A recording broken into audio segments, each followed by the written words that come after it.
தாய் தந்தைக்கும் தாய்மொழி தமிழுக்கும் முதல் வணக்கம். மேடையில் அமர்ந்திருக்கும் பெரியவர்கள், பத்திரிகையாளர்கள் அனைவருக்கும் வணக்கம். சினிமாவுக்கு வர்றதுக்கான இன்ஸ்பிரேஷன் எப்போவுமே நிறைய பேர் சொல்லுவாங்க. என்னோடய மானசீக குரு, அப்புறம் நான் வேலை செய்ய ஆசைப்பட்ட இடம் எல்லாமே முருகதாஸ் சார் தான். ஸோ அந்த இடத்துக்கு நான் நிறைய தடவை ட்ரை பண்ணாலும் அவரோட அசிஸ்டண்ட் திருக்குமரன்ட்டு தான் நான் நட்பே துணை படம் பண்ணுற அளவுக்கு வந்தேன். ஸோ கதை சொன்னதும் மான்கரத்தை படத்துக்கு சார் சொன்னதை கேட்டு அந்த ஒரு இன்ஸ்பிரேஷன் எங்களுக்கு இருக்குது. நன்றி சார், உங்களோட ஆசீர்வாதத்தோடு இந்த இடத்துல நிற்கிறேன். அதுக்கு அடுத்ததாக எனக்கு சின்ன வயசுலேருந்து எனக்கு யாரை பிடிக்குன்னு கேட்டாலே எங்கள் வீட்டில் இருக்கவங்க ஊரில் இருக்கவங்களே சொல்லிடுவாங்க. அதை நான் சொல்ல தேவையில்ல. கடலூர் விழுப்புரம் மாவட்டம்னாலே மற்ற ஸ்டேட்டை விட மற்ற இடத்தோட மாசாக சொல்கிற ஒரு பேர் கேப்டன். தலைவருக்கு ஆக்சுவலாக நான் வரும்போதே அவங்க அரசியலுக்கு வந்துட்டாங்க. ஸோ அவங்கள இயக்கிறதுக்கு வாய்ப்பில்லை, ஆனால் பார்க்கறதுக்கான வாய்ப்பை கொடுத்தது இந்த படம் தான். அதை தாண்டி ஒரு நன்றியாக அதாவது ஒரு ரசிகனாக தான் நான் இங்கே வந்து நிற்கிறேன். நான் இந்த படத்தோட திரைக்கதை, வசனம் இது எல்லாத்தையும் தாண்டி ஒரு ரசிகனாக வந்து நிற்கிறேன். அவரை நான் ரசித்ததுக்கு 2 விஷயம் மட்டும் நான் எனக்கு தெரிஞ்சு சினிமாவில் பண்ணிட்டேன். ஒன்று, ஃபஸ்ட்டு படம் நான் நட்பே துணை பண்ணும்போதே அந்த படத்துக்கு நான் வச்ச பேர் கேப்டன் பிரபாகரன் தான். நீங்கள் இப்போ படம் பார்த்தாலும் தெரியும், அந்த ஹீரோவோட பேர் பிரபாகரன். இன்டர்வலில் ஸ்டேட் லிஸ்ட்டில் தேனா எப்படா இருக்குன்னும் போது junior hockey team captain Prabhakaran தான் நான் பேர் போகணுன்னு ஆசைப்பட்டேன். பட் டைட்டில் எனக்கு கிடைக்கல. அடுத்ததாக இந்த கதை ஆக்சுவலாக படைத்தலைவன், அதுக்கான ஒரு வாய்ப்பாக எனக்கு இப்போ அமைஞ்சிருக்கு. எப்படி சொல்லணும்னா, இந்த கதைக்கு அன்பு லைன் சொன்னப்பவும் சரி, அப்போ ப்ரொடியூசர் பரமசிவன் ரூமில் தான் நாங்கள் உட்காந்து பேசிகிட்டு இருக்கோம். ஸோ அப்போ யார் ஹீரோ போகலான்னு எல்லோரும் பேசிகிட்டு இருக்கும்போது நான் அமைதியாக தான் இருந்தேன். அப்போ நான் இதுக்கு ஸ்க்ரீன் ப்ளே எழுதுறேன், டைலாக் எழுதுறேன், அதெல்லாம் எதுவுமே நான் சொன்னது கிடையாது. பட் நான் ஒரே ஒரு அப்ளிகேஷன் வச்சேன். இதில் என் தலைவரோட பிள்ளைய ஹீரோ ஆக்குறீங்கன்னா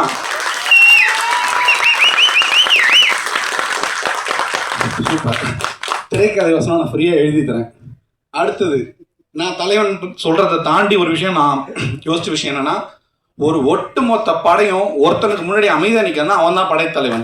அது என் தலைவன் விஜயகாந்த் மட்டும்தான். ஸோ அந்த விஜயகாந்த் சாருக்காக நான் எழுதின தலைப்பு தான் படைத்தலைவன். அதை தரேன்னு சொன்னேன். எனக்கு தெரிஞ்சு ஆண்டவரோட ஆசீர்வாதம், என் தலைவனோட ஆசீர்வாதத்தோடு அதை நான் இந்த படத்தை கொடுத்துட்டேன். அது எனக்கு ஒரு மிகப்பெரிய வாய்ப்பு. உங்கள் முன்னாடியெல்லாம் இது நிற்கிறதுக்கும், அதே மாதிரி இன்னைக்கு என்னைக்கா இருந்தாலும் சரி, நான் ஏன்னா தலைவர் கூட ஒர்க் பண்ணதில்லை, ஷம்பு பிரதர்கிட்ட நான் ஒரு விஷயம் பார்த்துருக்கேன். ஸோ மக்கள் யார் வந்தாலும் ஒரு அரவணைப்போட பேசுகிறாரு. ஒருவேளை இப்படி தான் தலைவர் இருந்திருப்பாருன்னு நினைக்கிற ஸ்பாட்டில். எனக்கு அந்த வாய்ப்பு கிடைக்கல. இங்கே நான் பார்த்துட்டேன். படம் முடிஞ்சு லாஸ்ட் நாள் எல்லாருக்கும் எங்கள் வயிறார பிரியாணியோட தான் போட்டாங்க. நான் ஷூட்டிங் பாட்டு அதிகமாக போகல, ஆனால் பிரியாணிக்கு போனேன். நல்ல விஷயம் பிரதர், அது கீப் இட் அப். அப்புறம் உங்களுக்கு என்னைக்காவது படைத்தலைவனே போஸ்ட் ஓடனா அதில் நானும் இருக்கேன். ஏன்னா அந்த டைட்டில் தலைவருக்காக கொடுத்த டைட்டில் உங்களுக்காக சேர்ந்துருக்குன்னா அவரோட ஆசீர்வாதம். மற்றவங்களை பற்றி எனக்கு பெருசாக இது சொல்ல தெரியாது. பட் ஆனால் இந்த படத்தை பற்றி நான் 2 விஷயம் சொல்லணும். படம் உணர்வு ரீதியாக இருக்கும். நம்ம வெறும் மனிதர்களுக்கானது மட்டும் கிடையாது இந்த உலகம். நம்ம நேசிக்கிற, அதாவது நம்ம இதில் ஒரு யானையாக பார்க்குறோம். நம்ம வீட்டில் வளர்கிற பூனையிலேருந்து நாயிலேருந்து எல்லாமே நம்ம நேசிக்கிற ஒரு பொருள்கிட்ட நம்ம உண்மையாக இருந்தோம்னா அது அதனோட அன்பை பயங்கர உண்மையாக கொடுக்குன்றது தான் இந்த படம். அந்த காதலை ஆக்சுவலாக ஷம்மு பிரதரையும் மணியனையும் லாஸ்ட் டே பிரிக்கிற அளவுக்கு பிரச்சனையாக ஒரு அளவுக்கு இருந்தது. ஏன்னா மணியன்றது வேறு யாரும் இல்லை, யானை. இந்த படத்தில் ஹீரோவுக்கு நிகராக அது படம் ஃபுல்லாக அவ்வளோ அழகாக நடிச்சிருக்கு. அதுக்கப்புறம் எனக்கு ஒரு டவுட் என்னென்னா, தனுஷாரும் செல்வராகவன் சார் எப்படி இவ்வளோ நல்லா நடிக்கிறாங்கன்றத நேரில் பார்க்குற வாய்ப்பு நம்ம கஸ்தூராஜா சார்கிட்ட கிடைச்சது. உண்மையிலே பிரமாதமான நடிகர். நிறைய படங்கள் பண்ணுவாங்க. ஏன்னா நான் சொல்ல தேவையில்ல, படம் சொல்லும். அடுத்ததாக இதில் ஒருத்தரை காமிச்சாங்க. படம் பார்த்துட்டு இருக்கும்போது பார்த்தா யாரா ஜெகபதி பாபு மாதிரி இருக்காருன்னு பார்த்தேன். அப்புறம் சொன்னாங்க கதிர் சாரோட அப்பான்னு சொல்லிட்டு லோகு சார். ஸோ அவங்களோட நடிப்பு நிறையா, அதாவது நான் நிறைய பேர் சொல்லலாம், ஏன்னா எனக்கு அப்புறம் பெரிய பெரிய ஆட்கள் இருக்காங்க. சொன்னாங்க இதோட முடிக்கிறேன். டெக்னீஷியனாக இந்த படத்தோட முதுகெலும்ப சதீஷ் சார். ஏன்னா நீங்கள் விஷுவல் பார்த்துருப்பீங்க. ஏன்னா நான் அவர் கூட இதுக்கு முன்னாடி ஒர்க் பண்ணதில்லை. ஒரு முதுகெலும்பாக இருந்து நான் என்ன எழுதணும், நான் ஸ்பாட்டுக்கு அதிகமாக போகல. நான் ஒரே ஒரு விஷயம் தான் எழுதி கொடுத்துட்டேன். அதை ஸ்பாட்டில் எனக்கு நிகராக நின்று எனக்காக ஒரு இது பண்ணியிருக்காரு. இது எல்லாத்தையும் தாண்டி என் அன்பு, ஏன்னா எல்லாத்தையும் தாண்டி ஒரு அரவணைப்பு அன்புகிட்ட இருக்கும். ஆக்சுவலாக நீங்கள் அவரோட ரூமுக்கு போனீங்கன்னா அட்லீஸ்ட் ஒரு 5 அசிஸ்டன்ட் டைரக்டர் யாரோ உட்காந்துருப்பாங்க. அது ஒரு நம்பிக்கையோட நம்ம அந்த இடத்துக்கு போகலாம். ஸோ இதுதான் இந்த வாய்ப்பை எனக்கு கொடுத்ததுக்கும், அதாவது பரமசிவண்ணனுக்கு, காளிதாஸ் சாருக்கும், ரமேஷ் சாருக்கு நான் ஒரு விஷயம் சொல்கிறேன். என் தலைவனை நம்மளை இது வரைக்கும் யாரும் கைவிடப்பட்டதில்லை. இந்த படம் உங்களை காப்பாற்றும், அவர்கள் ரசிகர்கள் நாங்களும் உங்களை காப்பாற்றும். இந்த நம்பிக்கையோட ஒரே ஒரு விஷயத்தை மட்டும் சொல்லி விடைபெறுகிறேன். உங்களோட தாய்மொழி எதுவாக இருந்தாலும், தமிழ், ஹிந்தி மொழி எதுவாக இருந்தாலும் அதை நேசிங்க. அதற்கு இணையாக மற்ற மொழிகளை நேசிங்க. வாழ்வது நாம், ஈழ்வது நாமாக இருந்தாலும் வாழ்வது தமிழாக இருக்கட்டும். நன்றி, வணக்கம். நன்றி சார். அடுத்து நாம் பேச அழைக்கிறோம்.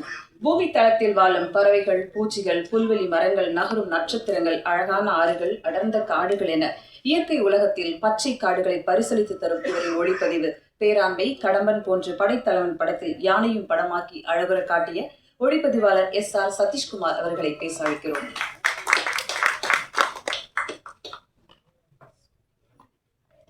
வந்திருக்கும் பத்திரிகை நண்பர்கள் அனைவருக்கும் மனமார்ந்த நன்றிகள். மேடையில் விட்டிருக்கும் ஸ்பெஷல் கெஸ்ட் அவர்கள் அனைவருக்கும் நன்றிமா. அப்புறம் எல்லாத்துக்கும் போல எனக்கும் கேப்டனோட ஒரு அனுபவம், அதை மட்டும்தான் பகிர்ந்துக்கணும்னு நினைக்கிறேன். உதவி ஒளிப்பதிவராக இருந்து படம் கிடைக்கிறது ரொம்ப கஷ்டம். அது உதவி ஒளிப்பதிவராக இருக்கப்போ ஒரு ஆக்ஷன் சீக்வன்ஸை கிளாஷாக போகிறப்போ, ஒரு கேமராமேனுக்காக போகிறப்போ எவ்வளோ டஃப்ன்றது, அதுவும் கேப்டனோட படத்தில் அந்த அசிஸ்டண்ட்டுக்கு ஒரு கேமரா பிடிக்கிறப்போ எவ்வளோ டஃப்ன்றது தெரியும். அவர் பண்ணுற ஃபைட் உங்கள் எல்லாத்துக்குமே தெரியும். அந்த ஜூமில் அவர் போய் பிடிக்கிற விஷயம், அவர் கண்ணை கேப்சர் பண்ணுறது, இதெல்லாம் ரொம்ப டஃப்பாக இருந்துச்சு. அப்போது ஒரு 4 டேக் பண்ணால் கூட அவர் பொறுமையாக கூட அது ஃபைட் மாஸ்டர்கிட்ட சொல்லுவார், கூட ஏதோ பண்ண நினைக்கிறேன் சொல்லு சதீஷ்னு சொல்லி அந்த ஃப்ரேமுக்குள்ளே வந்து நின்று அந்த புருவத்தை உயர்த்தி காட்டுவார். அதெல்லாம் கூஸ் பம்ஸ் போக மாட்டேன். இப்போது அது அவ்வளோ நாளைக்கு அப்புறம் நம்ம ஷமு பிரதரோட அது பண்ணுறப்போ பிளஸ்ட்டு சீரியஸாக அவரால் லேர்ன் பண்ண அந்த ஃபைனஸ்ட் ஃபைட்டோட டெக்னிக்கல் ஈவெண்ட்ஸை வந்து ஷமு பிரதர் வச்சு பண்ணுறப்போ எனக்கு அவ்வளோ ஈஸியாக இருந்துச்சு. அப்புறம் ஏதோ ஒரு திஜாவு மாதிரி அவர் கூட பல இருப்பா எனக்கு இருந்துச்சு. Thank you Shamu sir, and blessed. Thank you so much. நன்றி சார். அடுத்து நாம் பேச அழைக்கிறோம். ஹீரோ ஆனாலும் வில்லன் ஆனாலும் கொடுத்த கதாபாத்திரத்தில் நிறைவான நடிப்பை தரும் நம்பிக்கை நடிகர் ரிஷி அவர்களை பேச அழைக்கிறோம். இங்கு வந்திருக்கும் அனைத்து ப்ரெஸ் மீடியா நண்பர்கள் அனைவருக்கும் வணக்கம். அப்புறம் வந்து எங்களை வாழ்த்து அந்த பெரிய எல்லாத்துக்கும் நன்றி தெரிவிச்சுக்கிறேன். அம்மா, அப்புறம் முருகதாஸ் சார், இப்போ அவர் படத்தில் நடிச்சிட்ருக்காங்க, கால் பண்ணியிருக்கேன் சார், ரொம்ப நன்றி சார். அப்புறம் எனக்கு வாய்ப்பு கொடுத்த இயக்குனர் அன்பு தம்பிக்கு நன்றி சொல்லிக்கிறேன். அப்புறம் ப்ரொடியூசர் பரமசிவம் சார். இந்த படத்தில் வந்து ஒரு கொடூரமான வில்லனாக பண்ணியிருக்கேன். நான் ஃபஸ்ட்டு சினிமாவுக்கு வரும்போதே வந்து நான் ஃபைட் கிளாஸ் நிறையா பாண்டி மாஸ்டர் கிளாஸ் போயிருக்கேன். அப்போ வந்து எல்லா ஃபைட்டர்ஸுமே கேப்டன் சார் அதை பற்றி தான் சொல்லுவாங்க. எங்களுக்கு அவரை பற்றி சொல்லி அவரை பார்க்கணும் ரொம்ப ஆசைப்பட்டேன். அதுக்கு நான் ட்ரை பண்ண பார்க்க முடியல. ஆனால் கடைசியில் பார்க்க எனக்கு உதவியாக இருந்த அன்பு தம்பிக்கு நன்றி சொல்லிக்கிறேன். அதேமாதிரி சண்முக பாண்டியன் தம்பி, எங்கள் 2 இடத்துலையும் 2 ஃபைட் இருக்குது. சூப்பராக பண்ணிட்டாங்க. அவ்வளோ லைவாக இருந்துச்சு. நாங்கள் ஃபைட் பண்ணும்போது கூட அடிங்க, நான் ஒன்றும் பிரச்சனை இல்லை அடிங்கன்னு சொல்லி அவ்வளோ ஒரு கம்ஃபர்ட் ஜோன் கொடுத்தாங்க. ரொம்ப சூப்பராக பண்ணியிருக்காங்க. கண்டிப்பாக புலிக்கு பிறந்து புளியாக தான் இருக்கும். கண்டிப்பாக அந்த இடத்துல கண்டிப்பாக. அப்புறம் வந்து நானும் பார்த்திபன் சார் தான் ஒன்றா இருக்கும் ஸ்பாட்டில். அப்போது அந்த ஸ்பாட்டுக்கு போனாலே வந்து எது சாப்பிட்டாலும் எங்களுக்கு வந்துடும். ஸ்நாக்ஸு, அப்புறம் ப்ரெட்டு, எல்லாமே சாக்லேட் சாப்பிட்டாலும் எங்களுக்கு வந்துடும். ரொம்ப நன்றி தம்பி. மற்ற உங்கள் சப்போர்ட் எல்லாம் எதுவும் பண்ண முடியாது, சப்போர்ட் பண்ணுங்கள். தம்பி மிகப்பெரிய உழைப்பை கொடுத்துருக்காங்க. கண்டிப்பாக இந்த படத்தில் மிகப்பெரிய ஒரு ஆக்ஷன் ஹீரோ தம்பி சப்போர்ட் பண்ணி நன்றி. தேங்க்யூ ரிஷி. அடுத்து நாம் பேச அழைக்கிறோம். இவர் நடித்து சில படங்களே ஆனாலும் அனிதா போன்ற கதாபாத்திரங்கள் மக்கள் முன் பேசப்பட்டது. நெஞ்சுக்கு நீதி, டைனோசர்ஸ், படைத்தலைவன் என்று தேர்ந்தெடுத்த கதைகள், தமிழ் சினிமா எப்போதும் கொண்டாடும் அன்பேவா, இரு மலர்கள், எங்க மாமா போன்ற வெற்றி படங்களை தந்த AC திருலோகச்சந்தர் அவர்களின் பேத்தி. சிரிக்கும் பூவிதழாய் மௌனத்தின் அழகோடு அமர்ந்திருக்கும் படத்தின் முக்கிய கதாபாத்திரத்தில் நடித்த யாமினி சந்தர் அவர்களை பேச அழைக்கிறோம்.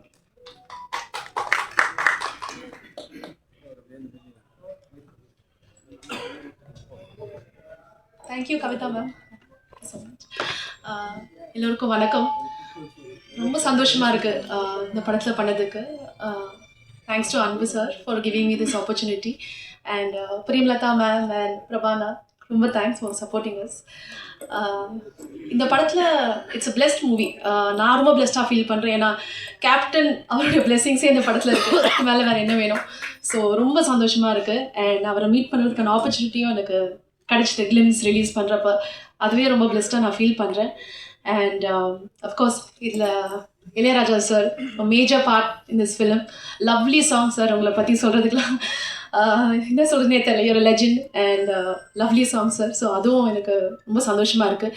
அண்ட் இதில் ஒர்க் பண்ண டெக்னீஷியன்ஸ், உங்கள் சப்போர்ட் இல்லாமல் எதுவுமே இல்லை. Our cameraman sir Satish and stunt master எல்லாருக்குமே ரொம்ப தேங்க்ஸ் சொல்ல விரும்புகிறேன். And Parthiban sir for this amazing dialogues. ரொம்ப ஸ்ட்ராங்கான கேரக்டர் எனக்கு கொடுத்துருக்காங்க. And Shanmu, you been such a lovely costar. Very warm, very friendly, ரொம்ப கம்ஃபர்டபுளாக ஃபீல் பண்ண வச்சார். எல்லாமே சூப்பராக போச்சு. Main star of the evening அவரால் வர முடியலன்னு இல்லை, வர முடியாது. அந்த யானை தான் மணியன். ஸோ அவர் என் கூடவே தான், ஐ திங்க் ஷண்முவோட தான் நிறைய சீன்ஸில் அவர் கூட இருந்துச்சு. ஸோ அவருக்கும் ஷண்முக்கும் நிறைய பாண்டிங் இருந்துச்சு. அதில் a big animal with a small innocent heart, அதுதான் அவர் சொன்னது. நான் நிறைய பிக்சர்ஸ்லாம் பார்த்துருக்கேன் ஷண்மு அவரோட பாண்டிங்லாம். ஸோ அவரால் வர முடியல, பட் அவர் நடிச்சிருக்காரு இல்லையா. ஸோ அவருக்கும் thanks for working patiently with us. And அவ்வளோதான், தேங்க்யூ ஸோ மச். அண்ட் கண்டிப்பாக ப்ரெஸ் மீடியா அங்கே வந்ததுக்கு ரொம்ப ரொம்ப நன்றி. ஹார்ட் ஒர்க் பண்ணியிருக்கோம். நீங்கள் வந்து கண்டிப்பாக எங்களுக்கு தேட்டரில் வந்து சப்போர்ட் கொடுங்க. நன்றி, தேங்க்யூ. தேங்க்யூ அமினி. அடுத்து அதிரி கதாநாயகனுக்கு தந்தை இவர் படைத்தலைவனில் குபேரனாக நடிகராக அறிமுகமாகும் லோகு அவர்களை பேச அழைக்கிறோம்.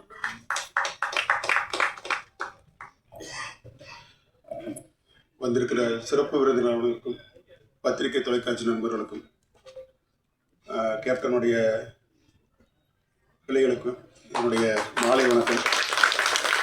இந்த அற்புதமான படத்தில் எனக்கு இப்படி ஒரு கேரக்டர் கொடுத்த என் தம்பி அன்புக்கு ஒரு அன்பான வணக்கம். இந்த கேரக்டருக்கு பரிந்துரை பண்ண தயாரிப்பாளர் பரமேஷ் அண்ணன், இவங்க எல்லாத்துக்குமே என்னுடைய மிகப்பெரிய நன்றி. 35 வருஷமாக நான் டிஸ்ட்ரிபியூட்டராக இருக்கேன். நிறைய படங்கள் வந்து நண்பரோட சேர்ந்து கேப்டனோட படங்கள் பண்ணியிருக்கேன். அந்த கேப்டனை பார்க்குற பாக்கியம் எனக்கு கிடைக்கல. அதை நான் ஸ்பாட்டில் பார்த்தேன். நான் அதாவது வந்து ஒரு ஷார்ட்டில் போய் இது பண்ணுறதாகட்டும், அந்த கேரவனில் உட்காராமல் பிரதர் அடிபட்டுச்சா பிரதர் அப்படின்னு பார்க்குற அந்த பண்பு இருக்கு இல்லையா வந்துட்டு, கண்டிப்பாக எங்கள் ஹீரோ பெரிய உச்சம் தொடுவார், பெரிய நம்பிக்கை இருக்காங்க. இந்த வாய்ப்பு கொடுத்த அனைவருக்கும் நன்றி.